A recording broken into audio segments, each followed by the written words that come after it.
Welcome to the Great Detectives of Old Time Radio. From Boise, Idaho, this is your host, Adam Graham. If you have a comment, send it to me, box13@greatdetectives.net. Follow us on Twitter at Radio Detectives and become one of our friends on Facebook. Facebook.com/Radio Detectives.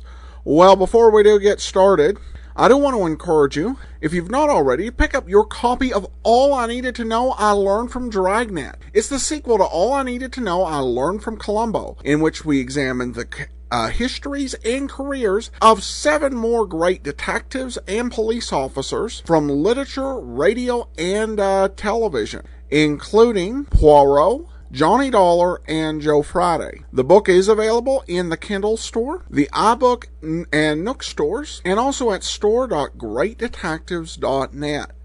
Well, now it's time for today's episode of The Saint. The original air date, July the 15th, 1951, and the title is No, My Darling Daughter.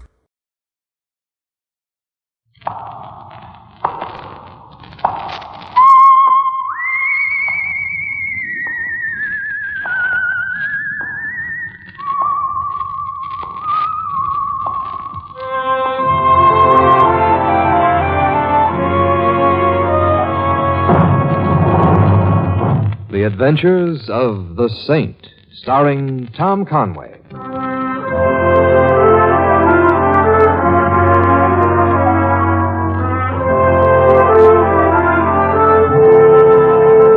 The Saint, based on characters created by Leslie Charteris and known to millions from books, magazines, and motion pictures. The Robin Hood of modern crime now comes transcribed to radio, starring Hollywood's brilliant and talented actor Tom Conway as The Saint. Yes? I'm Simon Templar. I have an appointment with... Oh, yes, Mr. Templar. We've been waiting for you. Come in, please. Thank you. This way. You had no trouble finding the place, sir? None. The Allison house is too large to overlook. I should apologize for not sending the car for you. You see... Bill's not leaving now. Will you tell Mother... Oh. Well, hello. Hello. You are cute, aren't you? Frankly, I've never given it much thought. Let's see. Mother hired you to drive the car. No, that wouldn't be it at all. She hired you to escort her to Bermuda. You're not the escort type. Miss Allison, this is the Saint.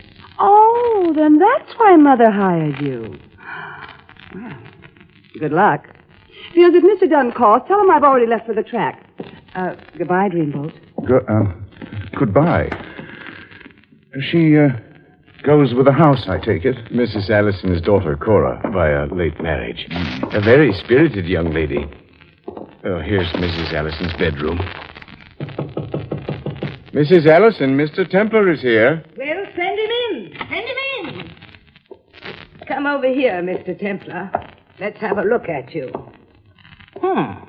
Very nice. Just, exactly what is being hired, Mrs. Allison? A detective or a profile? Both. Now sit down. I'm not ill, Mr. Templar, just wearing out. And please don't allow the appurtenances of an aged woman to distress you. They're the wages of an extremely indulgent, but not uninteresting life. You don't seem as weak a woman as you let on, Mrs. Allison. A gentlemanly thing to say, Mr. Templar. But the strength you see left in me is only the extra strong light of the candle before it burns out. Here, Mr. Templar, is a check for $1,000. It's yours. Just like that? I never thought money was for anything but spending. And now, shall we talk of my need for you? For $1,000 to my favorite charity, you can talk of anything. You have seen her? Who? My daughter. I ran into a light breeze on the stairs. Field said she was your daughter. Mr. Templar, Cora is an exciting, spirited girl. She's had everything that's fine in life. And now her only reading matter is the racing form. Her only art, self-beautification. Her only music, the raucous sounds of a nightclub. Look. I found this gun in her room. She thinks it's cute to carry a gun. But that isn't all. The real problem goes deeper. Oh, a man? How did you know? It usually is. His name is Frank Dunn. Yes, he runs the Paradise Club. You know him? Yes. Then you know that he's a ruthless man. Cora is in love with him, or thinks she is. He's no good for her. I want you to take her away from him. I know Cora. I know of you. I know you're the kind of man who can do it. And that's all? Yes. No, I think you've left out something. The real reason for paying me $1,000. We'll start with Cora. You made her what she is, Mrs. Allison, and you like it. You like her flamboyance and her excesses because you liked them yourself when you were young. You're not angry at her. You're worried about her. You think Frank Dunn is going to get her into trouble, criminal trouble. You are a discerning man, Mr. Templar, and a frank one. Then we understand each other? Yes. Good. Fabrication between a man and his client is usually unhealthy, especially when there's someone in the middle with a loaded gun. Now, just how is Dunn using Cora? I don't know. Oh, then I'll find out. They're at the track. They're always at the track. Fields tells me they have a box. I'll phone you as soon as I get something. Remember, Mr. Templar, whatever it is, the important thing is that Cora be kept out of it completely. Do you understand? I understand, Mrs. Allison, that I'm about to play nursemaid to a very beautiful young lady.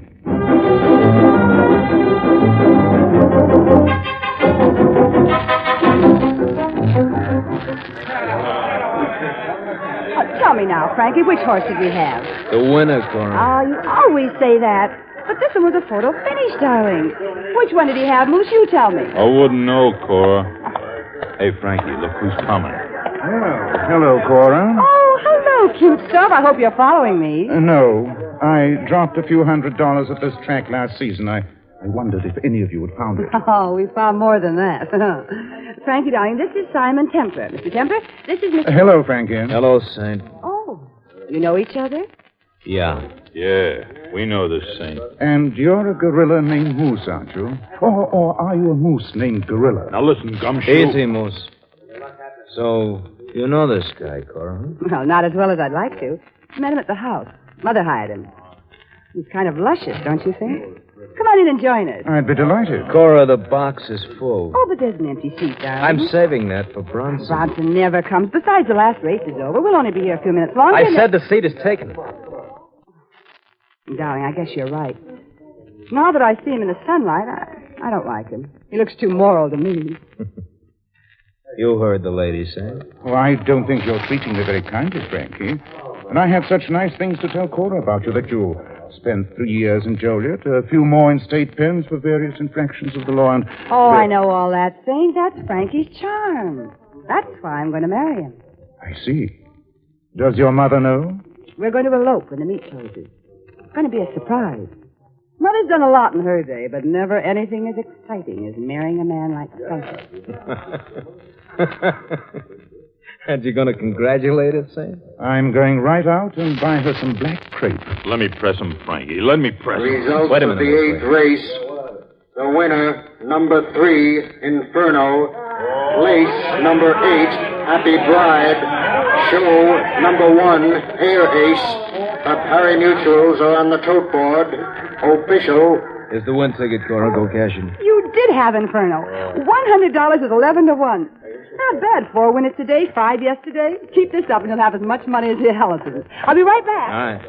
All right. Picking a lot of winners, Frankie? Enough. What do you suppose is making you so lucky?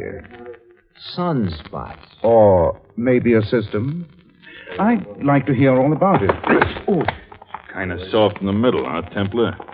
Now move along before your mouth gets you into more trouble. I'm going. Yeah. Oh, by the way, whatever happened to Patricia, Frankie? Seems to me you two were good and married. Look, you leave Patricia out of this, Templar. Just thought I'd ask. She was a nice kid. Seemed to love you, and I thought... Listen, wise guy. You keep pressing me like this, you're going to end up on a slab. I'll beat it. Crowd's watching. Oh, I'll be glad to. That's the only way to stay ahead, Frankie. Take leave when you get a winner.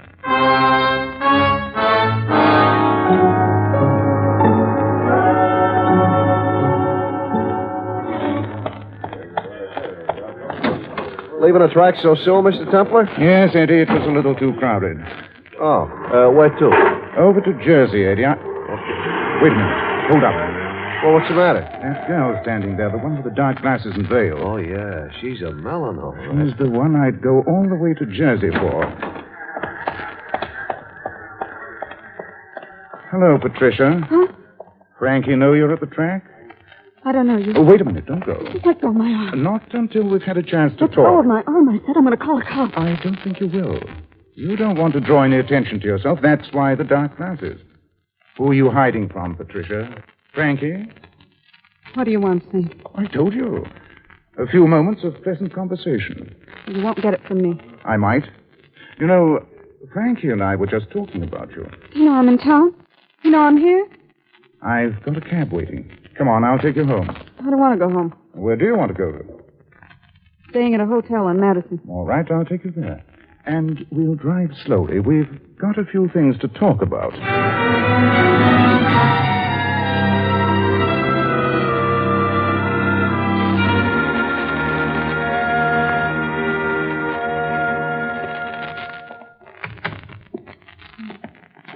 Thanks for the dinner, Steve. Thanks for being so talkative. Don't remember saying anything. You didn't. What's bothering you? Why did you go to the track and hide in the corner behind dark glasses and a veil? It's my business. Who is Bronson? Frankie mentioned him at the track. Who is he? Never heard of him. Frankie is making a lot of money off the races. How's it done? Well, you can fix one race sometimes, but you can't fix 4 one day, 5 the day before, and I don't know how many before then. That takes a lot of organization. Has it? How do you feel about Cora Allison? The way all brunettes feel about blondes. That's a nice wedding ring you're wearing. I like it. You and Frank are still married? Why shouldn't we be? No reason. Except it seems to me that if Frank is going to marry Cora in a few days, as he says, it'd be better for him not to be married to you. That's his problem. Sure you don't want to tell me about Bronson? I don't want to tell you anything. All right. I'll see you again. Don't bet on it. Frank? Yeah? Does Frankie know I'm in town? That I've come over from Jersey? I don't know. Do me a favor, will you? Don't tell him I'm in town. No matter what, don't tell him. Why not? Won't be good for me, that's why. All right, Patricia. I won't tell him.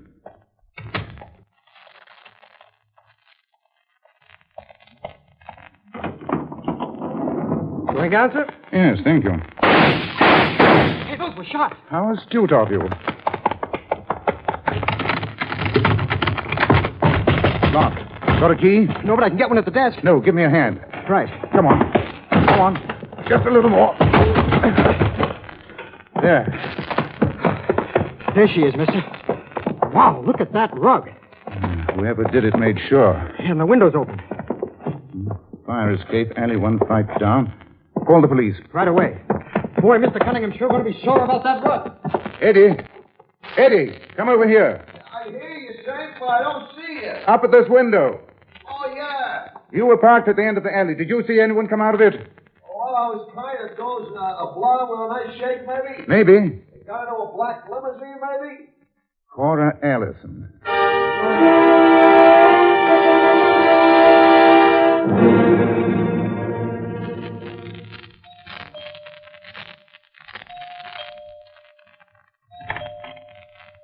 Hello, Fields. Oh, Mr. Templar.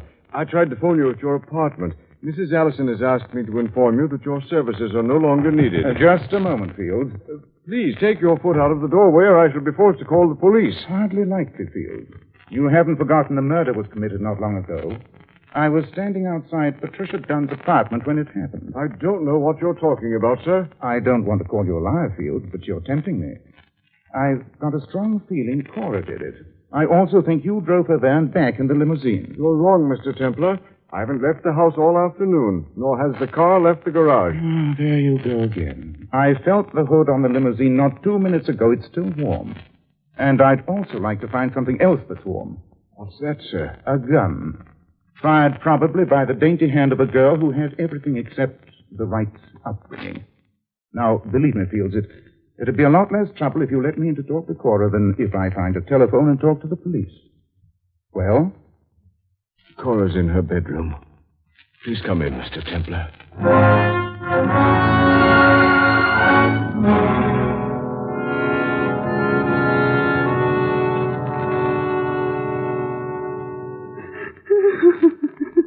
Cora, if you're going to keep on crying, we're not going to get anywhere. But I tell you, I didn't kill her. Yes, I heard you. And you don't believe it. I'd like to, but you've got a lot of things to explain. One is the automatic you used to carry. What's a pistol for if not for shooting? Oh, I never shot a pistol in my life. Oh, I see. You used it as a paperweight. No. I carried it because it looked good. Uh-huh. Like a mink cape? Oh, I tell you, I didn't kill her. Oh, how would anyone know if you ever told the truth? You know, to some people it also looks good to tell a lot of clever lies. You also said you went to Patricia's apartment. I wasn't. I came home right after the races and had dinner here. Yes, I came right home. All of which reminds me of Pinocchio, whose nose got longer every time he lied. Well, ask Field. I was home all afternoon. He saw me. We've already been through it. His nose is getting longer, too. Cora, listen to me. A cab driver saw you running up the alley away from Patricia's place after the shots were fired. Who? Somebody. It doesn't matter who. You're making it up. Strangely enough, I'm not like you, Cora. I don't think it looks good to make things up, especially when murder's concerned. The cabbie saw you and the limousine and Fields. And I'll tell you one thing more. The police will be able to prove you were there. Oh, you're... Luscious, I know, you told me. All right, I was there. I killed her. I killed her. Now are you satisfied? Now do you believe me? No. Don't believe her, Mr. Templar. She's lying. Oh, Mother. She didn't kill Patricia Dunn. I know because I did. I just phoned the police and confessed.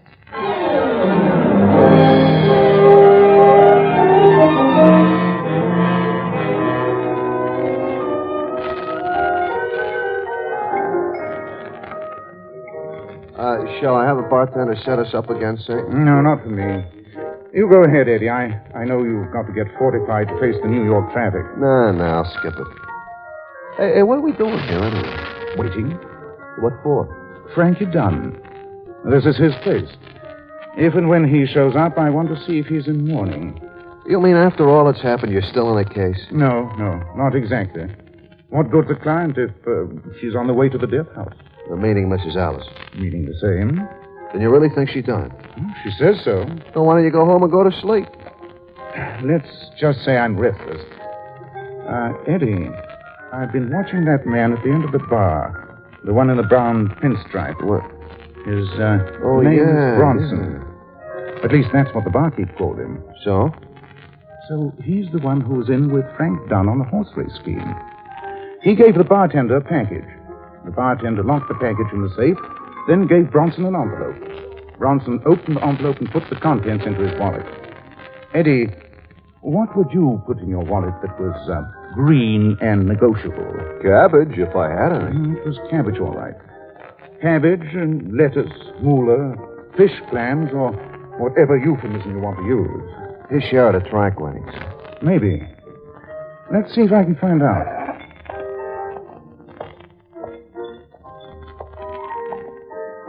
Good evening, Mr. Bronson. We have met. Not formally, but we have mutual friends. Frank Dunn, Cora Allison. They tell me you have a great way to beat the horses. A sure thing, until you're caught, that is. Who are you, young man? Superman. And my X-ray eyes penetrate your coat and see the money in your inside pocket. Your share of Dunn's track winnings. You're the most absurd young man I've ever met. That money was for a package I'd left Mr. Dunn. Oh, and what was in the package? I fail to see how that's any of your affair. Let's just say it is and relieve my curiosity. Books, young man. I'm a book dealer. I have a shop on 3rd Avenue. You must come and see it sometime. The money Mr. Dunn gave me was simply payment for the books.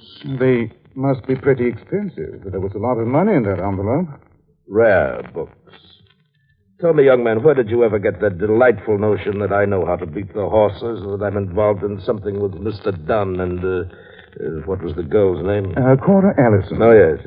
A charming idea. I'll tell you what you do, young man. You investigate me, and if you determine that I am engaged in something criminal, please inform me.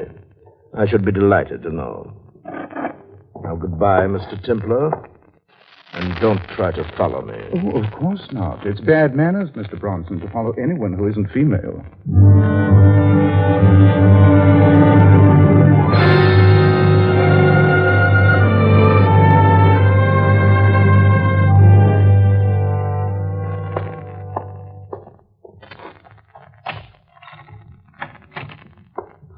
Mr. Templar. Hmm? I've been waiting for you in the hallway for almost 2 hours. I was wondering if you'd ever get home. I was out getting my mind off a no-good case. Mr. Templar, I'd like to talk to you. May I come in? I don't think you have anything to say to me, Cora. You could have said anything you wanted to before the police took your mother. Well, that's no reason I can't say it now. Please. All right, but I hope it's worthwhile. I'm very sleepy. Well? I saw Mother in jail a few hours ago. It was an unpleasant sight. Well, it should have been. Jails aren't designed to give kicks. Mother doesn't belong there, Mr. Templar. I know it. She didn't kill Patricia Dunn. She just said she did. To protect me. She's convinced I killed Patricia, and well, she feels responsible because of the way she brought me up. Well, I admit there's wisdom there. So, were you going to let her give herself up? I suppose so. It was an awful thing to do. I know I can't. Why? I told you. I saw her in jail. Well, you don't have to worry about that, Cora. The police will soon find out they haven't got a case against her, and she'll be released. Of course, they'll look for someone else to take her place. Meaning me? Have you got a better suggestion? That's just it, Mr. Templar. No matter what you and Mother think, I didn't kill Patricia Dunn. And that's the truth. Oh, frankly, Cora, I don't know whether to believe you or not. You've told so many lies already. You were at Patricia's apartment. I know you were. Yes, I was there. I heard that Frankie was still married to her. I knew he couldn't marry me then, and I knew something was wrong. Well, I went to see her. I was inside her apartment when you left her there. The manager let me in. I told him I was her sister. Then you saw who killed her? No. The shots came in through the window. I got frightened. I may put on a lot, but I do get frightened. I ran down the fire escape and up the alley. That's when the cab driver saw me.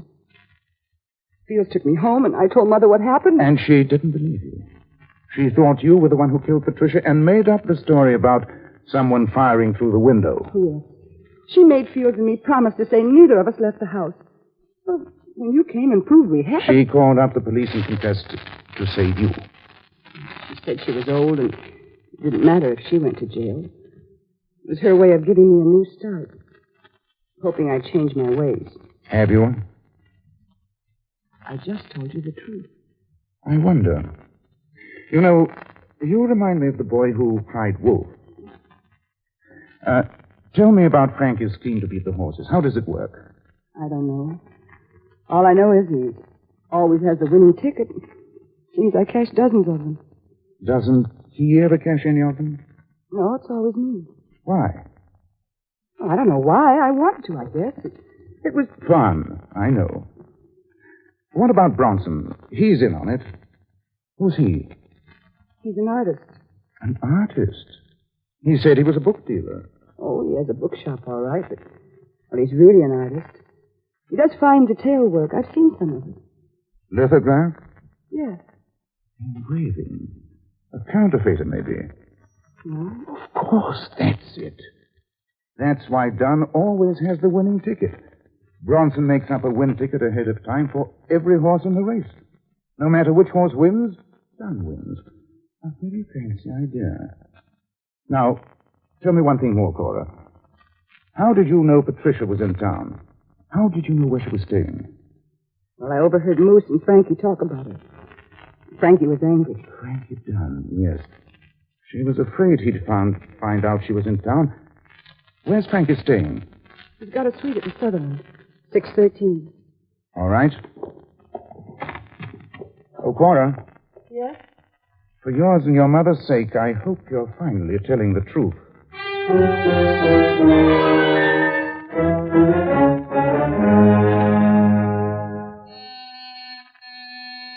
It's open. Come on in, Moose.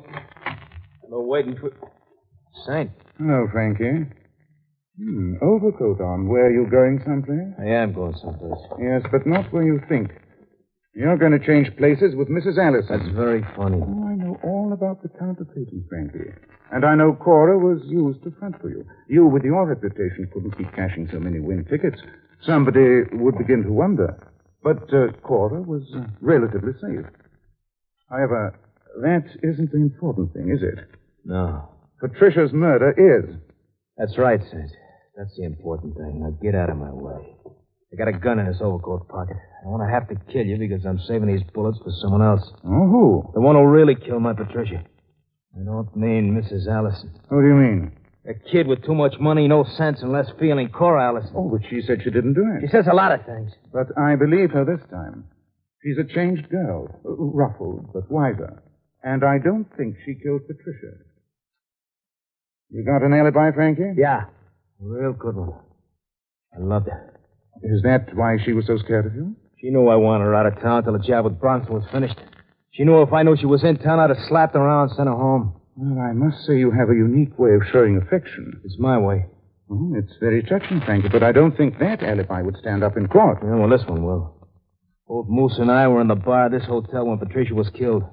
And the house Dick and 6 other people saw us, so I guess you made a mistake.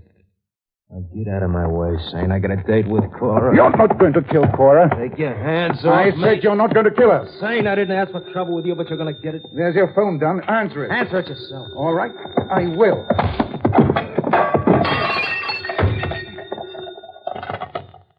Hello? Frankie, it's Moose. I got a bullet in me. Listen to me. What is it, Moose? Bronson, Frankie.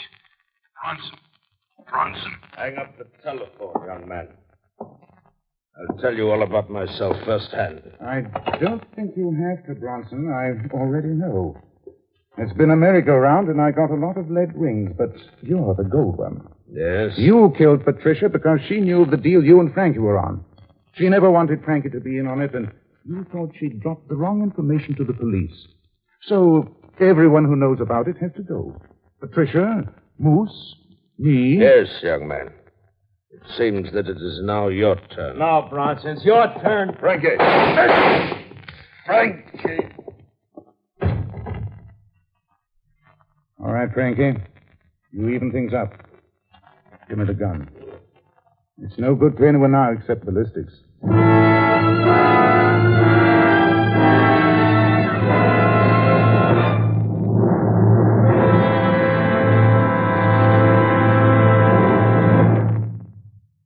You have been listening to another transcribed adventure of the Saint, the Robin Hood of modern crime. And now, here is our star, Tom Conway. Ladies and gentlemen, in our cast you heard Gail Page as Cora and Peggy Webber as Patricia. Ida Reese-Merrin played Mrs. Allison. Barney Phillips was Moose. Tony Barrett, Frankie. The butler was played by Fred Shields. Bronson, Bill Conrad. Glenn Vernon was the elevator boy. Eddie was played by High Appleback. This is Tom Conway inviting you to join us again next week at the same time for another exciting adventure of The Saint. Good night.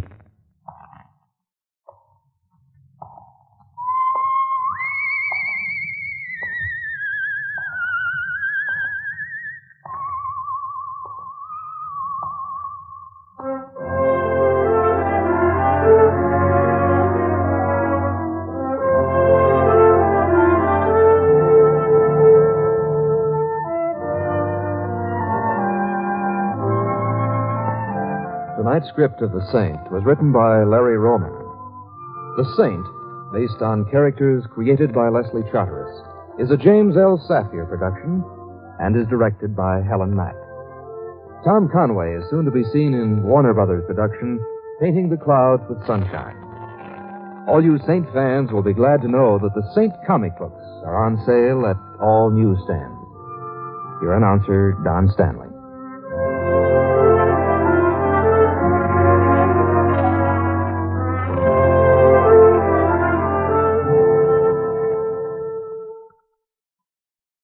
It's the Silver Jubilee on NBC. Be sure to hear 3 more top mystery shows coming your way today on NBC. Continuing now, there's screen actor Lloyd Nolan as hard-hitting Martin Kane, Private Eye. Then actor Carlton Young comes to the NBC microphone as the Whisperer. And listen tonight for Adventure in the Catacombs of Rome with Mr. Moto. Tonight, hear the American form of the air on NBC.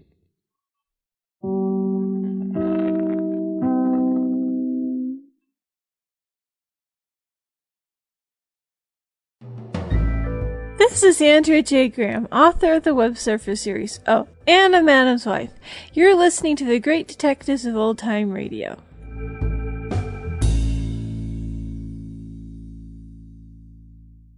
Welcome back. Well, a solid episode for the Saint. I think that the show with Tom Conway really did find his pace here, particularly this episode.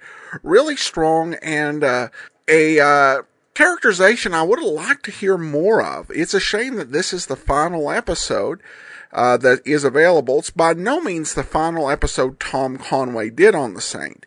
In fact, there are 14 more weeks of programs running to October 21st of 1951, but unfortunately they are among the many lost radio programs, and it's always difficult as to whether any of these will ever turn up. I give this, I'm slightly more optimistic about these just because NBC was transcribing so many of these series and sending them out at such a distribution that there's a greater odds that the programs survive, but we'll have to see if any emerge over the years. Certainly, if they do, we'll return to this series.